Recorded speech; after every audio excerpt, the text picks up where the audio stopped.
Most photographers have an intense interest in photographic equipment, cameras, lenses, and accessories.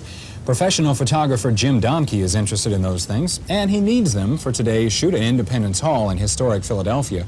But what really fascinates him, and what he's really become an expert in, is how you carry all that equipment and just what makes up a good camera bag.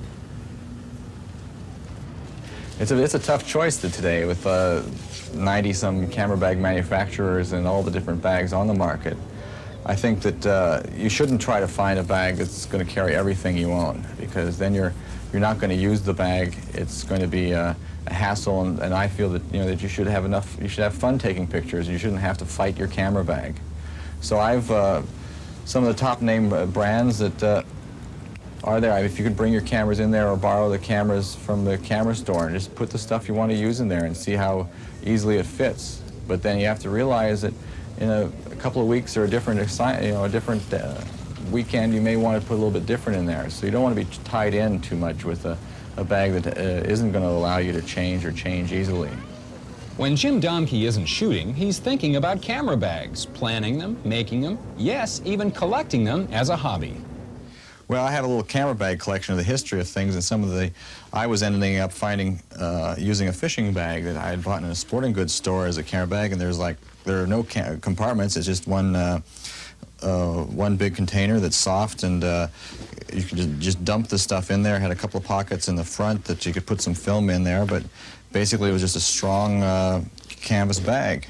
In the camera stores, there was a variety of things, none of them very acceptable for the photographer, and things were starting to change a little bit. But here's a bag that I've always admired in its design and workmanship, the Domke bag, made in Germany with all leather, and it's a beautiful engineered here with opens up, and there's a little hook for everything, beautiful little places for filters, but you were pretty well forced to have what the case was designed for. I mean, you had no options here, and the stuff had to go back where you got it, and if you decided to buy another camera, that was too bad. You had to buy a new case, and this thing, other than that, it weighs a ton. I have a classic bag known as the Danish book bag, which many photographers still use today because of the large opening to store all the equipment and the pockets on the outside. It's a canvas bag and has held up very well and has been very functional as a camera bag. But I just felt that things ought to have a bag that was made for cameras. It's a rugged bag. I'm interested in the function as well as the durability of the thing, and they're sewing these on heavy machinery that is up to military standards for making army packs and duffel bags and the like here. So it's labor intensive. I mean, all this stitching with the straps going clear around the bag, the pockets, the different compartments is not really designed for the most economical, efficient, cheapest way to make any bag. We've gone to lengths, and that's why the bags are maybe a little more expensive than they used to be, because of all this workmanship that has to go into making a rugged bag and a multi-compartment bag that's designed for carrying a variety of photo equipment.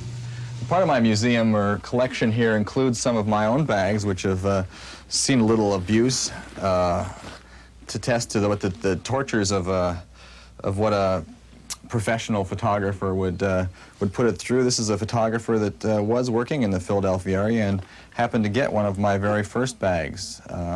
He had then quit and started freelancing first in India, and then when the Afghan trouble started, he was right on Johnny on the spot, so he went there, and this bag went with him. The soft bag is not going to protect. It's not as a hard metal case.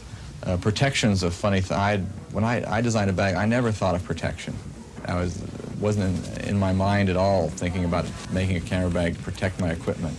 I have damaged a few cameras in my life, and it's never been because they were in a camera bag. It was when it's outside the camera bag that I end up knocking them off a table or dropping it. Being able to find what you had, being able to open the bag. I think the clips are really important. That you should be able to open the bag, get your lens out, and put the camera away if you feel it's going to be in the way. And if you're carrying it in your hand, you know, you're going to drop it. So put it in the camera bag and be able to do that without fumbling and accidentally dropping your camera while you're trying to get it in the bag.